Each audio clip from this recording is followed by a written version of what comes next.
from that journey and just looking at the international spaces that you've navigated and your personal journey as well, what do you believe could be your favorite failure and a lesson you think you had to learn the hard way? I don't know if learned is the right word or still learning. Mm-hmm. So there's humility, and humility can be defined in different ways. Mm-hmm. But I think humility is approaching leadership from the heart posture of serving others. Because I think as you go up the ladder, and especially in the corporate world, you'll find that maybe we're seated here, but someone served us the tea, or someone, this whole space, the only thing you and I have done is we came and sat. Yeah. And that, if you're not careful, can get into your mind where then you become entitled and you feel like things should come to you.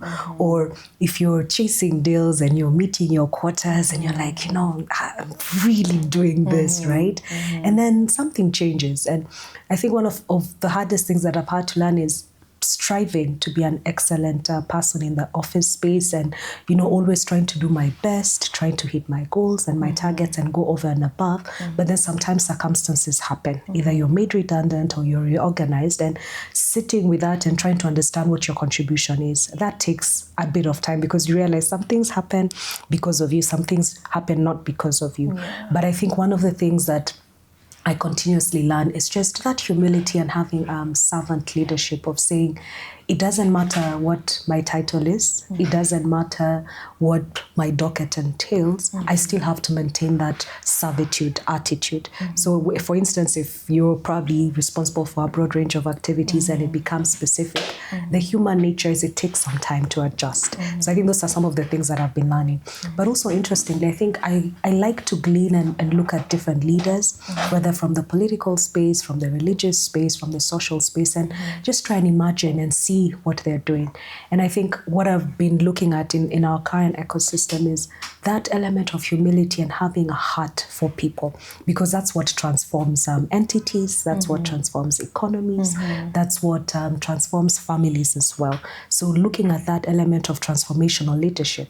And I think the thing that I'm still learning is leadership is not just focused on the bottom line, because I'm in the corporate space. I have targets on revenue, and it's very easy to say, Amy, I need X million, the end.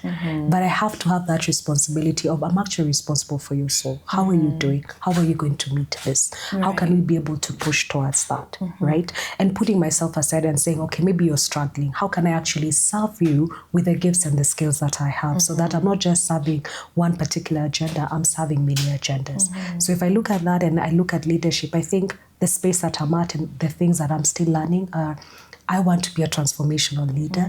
I want to still continue to be grounded, to be humble, and to also serve all the time and not just focus on the numbers. So it's easier said when I'm in my little space at home, when I'm leading myself.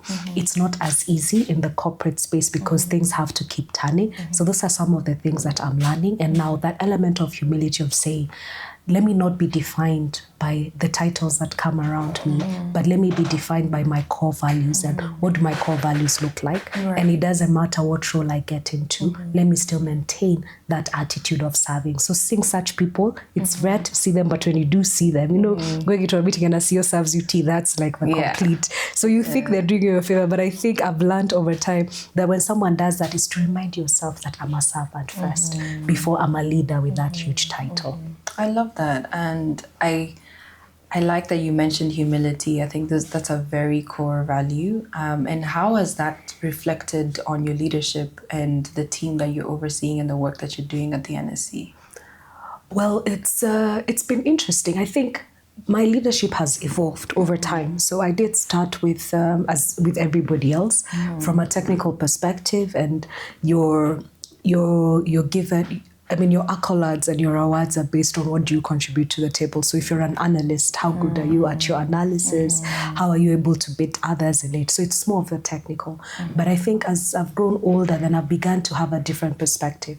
I'll tell you, maybe 3 years ago, I think I was really focused on the bottom line. Come in, you hit hard, you go hard, meet all the right people, all the right connections, get your deliverables done, and you go. But somehow over the last 3 years, for one reason or the other, actually it's because maybe I had to relook at life. I did lose my dad 2 years ago, and I realized that my leadership, actually after he died was more of I needed to prove a point, like I'm that person. So whatever it took in the corporate world, I'm like, I'm that person. But then now when he passed on, I realized, wait a minute, what's important to me? So I think now I've gone back to a space of, okay, what would make a difference for you first as a person, and what would make a difference for future generations? Because now I don't look at people I work with as a one-off, you need to deliver this. So I feel like I've become more empathetic. I feel like I really do leverage on God to show me, because when you talk about leadership and insights and intellect and wisdom, you can get insights by reading. You can get intellect by going to school, but wisdom in terms of knowing what to do at every single moment, for me, I find that comes from God. So asking the Lord, please help me, give me that humility, help me to have that patience of being able to understand, where is this person coming from? I haven't perfected it, but my heart posture has changed, at least from 3 years ago to where it's at today. It's still continuously changing. But what I've effectively learned and come to appreciate is that leadership is two things. It's first about the people and having a heart for the people. Because if you serve the people, then the results will automatically flow into the company. It could take longer, it could take shorter. And I think in concluding that, I had a conversation with one of my siblings over the weekend. And what we were agreeing on is to say, you and I can lead. You can focus on the bottom line. I can focus on the people. Only time will tell. You could get the bottom line in a year. It could take me maybe 2, 3, 4 years even. But in those 3, 4 years, I've actually been able to nurture these people, because every person is probably representing 2 or 3 people who are directly dependent on them in one way or the other. So their well-being affects others. So I think that's what I've been learning. I'm still testing it. I still have to balance with, I have to deliver these numbers, but how do I then encourage this person? How do I become empathetic? But how do we still move together? And how do we still achieve our goals while still balancing both sides? So it's still a work in progress that I am learning. Oh, wow. Yeah, it's definitely always a work in progress, but I love that. It's very beautiful. I'm sure your team is honored to have you. It's changed, but I hope so. Yeah. And just looking at your personal journey, how have you invested in yourself in your career? Okay. And what tips could you give on self-investment to other women? Going to school, I mean, everybody goes to school now. So I think probably what's more important is identifying your purpose. Where do you feel you make the most contribution? Because I think when you have that clarity, then it's easy to align. So for instance, for me, I was very, very focused on financial empowerment for Africa. So that meant I wanted to understand how investors think. I wanted to be good at making presentations, technical analysis. So my focus was on financial modeling, presentations, financial analysis, getting a MISIFA certified and what have you. So it was all focused on how do I bring the best technical capabilities. And I was also quite privileged as well. We were trained. I've been to Russia, I've trained in Russia, I've trained in UK, South Africa, just because of my work. So that was very important. So getting that, those accolades so that you can be good when it comes to making professional and corporate contributions. But it's interesting. I don't know if it's a matter of age or it's just a matter of personality. Because then now, as I think more about leadership, I've turned inward. So I'm looking at myself, and I think I got to a point I realized, wait a minute, I've been doing all these things so that I meet everybody's expectations. But what about me?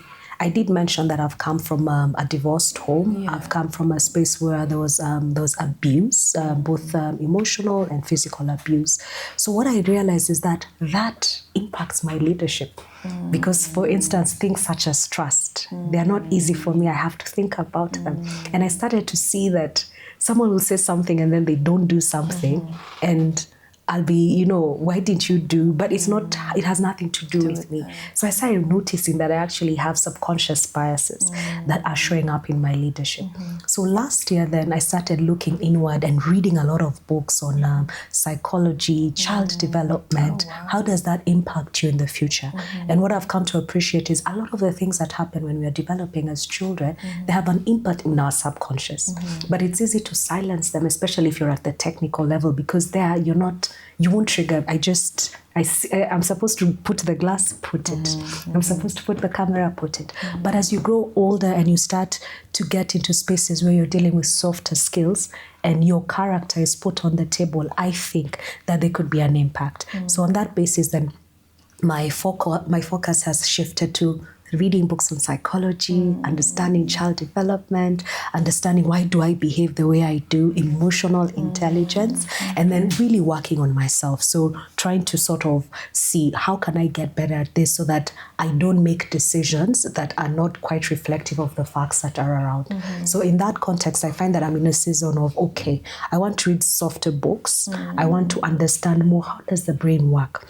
And how can I regulate better? Because I would like to show up as a holistic leader, if the Lord provides such opportunities. I'd like to be the person who can be able to serve, but the person who can also understand broad range of people so that I'm able to then bring out their best for whatever roles they have in space. So I think that's what I've realized. And I think lastly also, to add on to it, I know there are different things that we are told, get mentorship and all these things, and they're all very important. But I think what I've come to appreciate is your character. Leadership will test your character and put you at the fore.